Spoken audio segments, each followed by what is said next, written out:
निवडणुकीच्या अनुषंगाने महायुतीची बैठक इथे झाली आणि बैठकीमध्ये साधारण पुढच्या कालावधीमध्ये कशा पद्धतीने ही निवडणूक लढवायची या बाबतीमध्ये आम्ही चर्चा केली. नेते मंडळींनी मार्गदर्शन केलं. आपल्या सर्वांना कल्पना आहे की महायुतीच्या माध्यमातून गेले 2 वर्ष प्रचंड काम चालू आहे. आपल्या बार्शी विधानसभा मतदारसंघामध्ये आदरणीय आमदार राजेंद्र राऊत साहेबांच्या माध्यमातून अभूतपूर्व असा निधी आलेला आहे. ह्याच्या आधी जेवढा निधी मिळाला असेल त्याच्या कितीतरी पटीने निधी आलाय. मोठ्या गतीने विकास कामांना सुरुवात झालेली आहे आणि येणाऱ्या काळामध्ये या लोकसभेच्या निवडणुकीच्या माध्यमातून परत एकदा नरेंद्र मोदी साहेब हे पंतप्रधान देशाचे होणार आहेत आणि पुढच्या 5 वर्षामध्ये आपल्या बार्शी विधानसभा मतदारसंघात आणि पूर्ण धाराशिव लोकसभा मतदारसंघामध्ये आपल्याला अजून ताकदीने कामं करायचे. आपल्याला इथे मोठ्या प्रमाणामध्ये उद्योग आणायचे. शाश्वत पाण्याच्या बाबतीमध्ये अजून आपल्याला काम करायचंय आणि त्याच्याच बरोबरीने तीर्थक्षेत्राच्या विकासाच्या माध्यमातून दरडोई उत्पन्न आपल्या या पूर्ण लोकसभा मतदारसंघाचं वाढवायचं आहे आणि यासाठी इथला जो प्रतिनिधी आहे जो खासदार निवडून जाईल तो महायुतीचाच व्हायला हवा. या अनुषंगाने जे सर्व लोकप्रतिनिधी आहेत महायुतीचे त्यांनी एकत्रित येऊन निर्णय घ्यावा असं श्रेष्ठीने आम्हाला सांगितलं होतं. ती चर्चा ती प्रक्रिया झाली आणि त्याच्यामधनं उमेदवारी निश्चित झाली. आता आम्ही सर्वजण कामाला लागलेलो आहोत आणि येणाऱ्या काळामध्ये आपल्याला दिसेल की महायुतीने एकत्रित ही निवडणूक लढलेली आहे आणि आमचा उमेदवार जो आहे तो विक्रमी मताधिक्याने निवडून येईल. आपले काही प्रश्न असतील तर जरूर आपण. शिंदे सेनेकडून ह्या उमेदवारीसाठी 2-3 तालुक्यातनं विरोध होत आहे, तर त्या संदर्भात वाशीमधून असेल, परांडा असेल. स्वाभाविकच आहे की तिन्ही पक्ष जे मुख्य पक्ष आहेत, घटक पक्ष महायुतीचे, त्यांची अपेक्षा होती की लोकसभाची उमेदवारी त्यांना मिळावी. तिन्ही पक्षांची अपेक्षा होती, इच्छा होती आणि त्या अनुषंगाने तिन्ही पक्षांनी प्रयत्न केले त्यांच्या कार्यकर्त्यांनी, नेत्यांनी.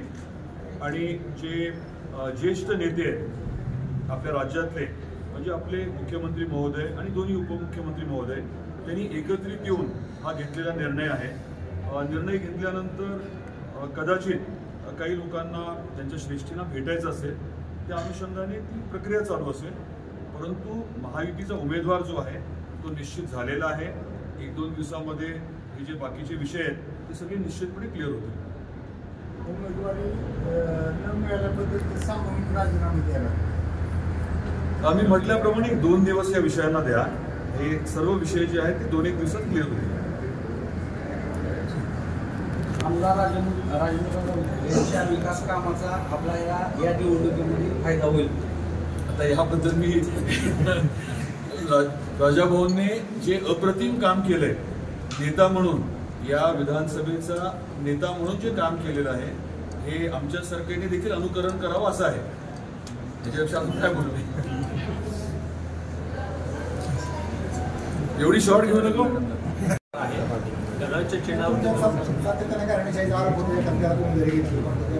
कोण आरोप करते? एक मिनिट, कोण म्हणजे कोण म्हणजे कोण म्हणजे कोण म्हणजे कोण म्हणजे कोण? ते पण यांच्या घराण्यातलेच आता पोट भरलं नाही म्हणून तसं आहे.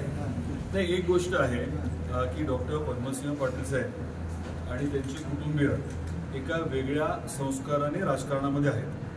राजकारणामध्ये अडीअडचणीमधल्या असलेल्या लोकांना मदत करणं, आपल्या भागाच्या विकासासाठी जे काही करणं शक्य आहे ते करणं, हे डॉक्टर साहेबांची आम्हाला शिकवण आहे. आणि आपल्या या पूर्ण परिसरातले, आपल्याला माहिती असेल डॉक्टर साहेब बार्शीमध्ये शिकायला होते काही वर्ष, त्यामुळे ह्या पूर्ण परिसरातले लोक हे कुटुंबीय आहेत असं डॉक्टर साहेब पहिल्यापासून मानतात. कुठली अडचण असेल सोडवण्यासाठी प्रामाणिक प्रयत्न असतात.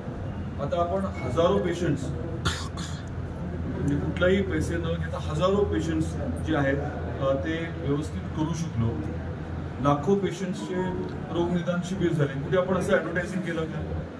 मला सांगायचं एवढंच की डॉक्टर पद्मसिंह पाटील साहेबांबद्दल, त्यांच्या कुटुंबियांबद्दल लोकांना जी काही आत्मीयता आहे ती यामुळे आहे की ते वेळ देतात, अडीअडचणी सोडवतात आणि प्रामाणिकपणे काम करतात. एवढं मी सांगेन. दादा, तुमचे प्रतिस्पर्धी म्हणतायत की आता प्रचाराला आल्यानंतर पुढच्या प्रचारालाच खासदार दिसणार का आमच्यासारखे संपर्क राहणार, असं त्यांचं मत आहे. त्यांनी काळजी करू नये एवढं मी म्हणेन. दादा, म्हणजे प्रतिस्पर्धी पुन्हा एकदा म्हणजे तुमची जी दरवेळीची लढत असते पारंपरिक लढत तीच आहेत, फक्त गेल्या बारला तुम्ही इकडं होतात आणि ओमदादा इकडं होते, आता त्या जागा बदललात, निकाल बदलेल का? नाही, मी आपल्याला एवढंच सांगतो की गेल्या काही वर्षांमध्ये राजाभाऊंच्या माध्यमातून झालेलं काम असेल किंवा माझ्या माध्यमातून धाराशिव जिल्ह्यामध्ये झालेलं काम असेल, मी काही फक्त माझ्या विधानसभा मतदारसंघापुरतं मर्यादित नाही काम केलेलं. मला जी ती जबाबदारीच पक्षाने दिलेली आहे, पूर्ण दिलेली आहे. त्यामुळे जे काम झाले त्याची आपण माहिती घ्या ना.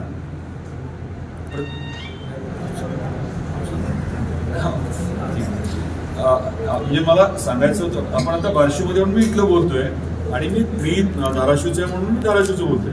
मूळ मुद्दा याच्यातला काय आहे की जे काम गेल्या 2-2.5 वर्षामध्ये झालंय ते विकास कामं प्रचंड गतीने झालेली आहेत, ती आपल्याला पुढे न्यायची आहे. ही गती आपल्याला अजून कितीतरी पटीने वाढवायची आणि ते करण्यासाठी खासदार जो आहे तो मोदी साहेबांबरोबरचा असायला हवा. आपल्याला ताकद द्यायची ती मोदी साहेबांबरोबर द्यायची. ही निवडणूक जी आहे ना ही अगदी आपली स्थानिक किंवा काय अजित पवार साहेब बोलतात तशा प्रकारची ती निवडणूक नाहीये. अजित पवार साहेब बोलतात तसं ही देश पातळीवरची निवडणूक आहे. मुद्दे जे आहेत ते विकासाचे पाहिजे, मुद्दे जे आहेत ते मोदी साहेबांचे पाहिजेत. मला तिकीट जे मिळालं ना ते पुन्हा एकदा तुम्ही पाहुणे आहात म्हणून तुम्हाला तिकीट देण्यात आलं असं आरोप होतो. त्याचं उत्तर मी देतो. शेवटी या ठिकाणी आताच आपणच प्रश्न विचारला थोरातांनी की जे काही सामूहिक राजीनामे वगैरे द्यायला तो विषय मुळातच या जागेकरता एवढी रेस होती.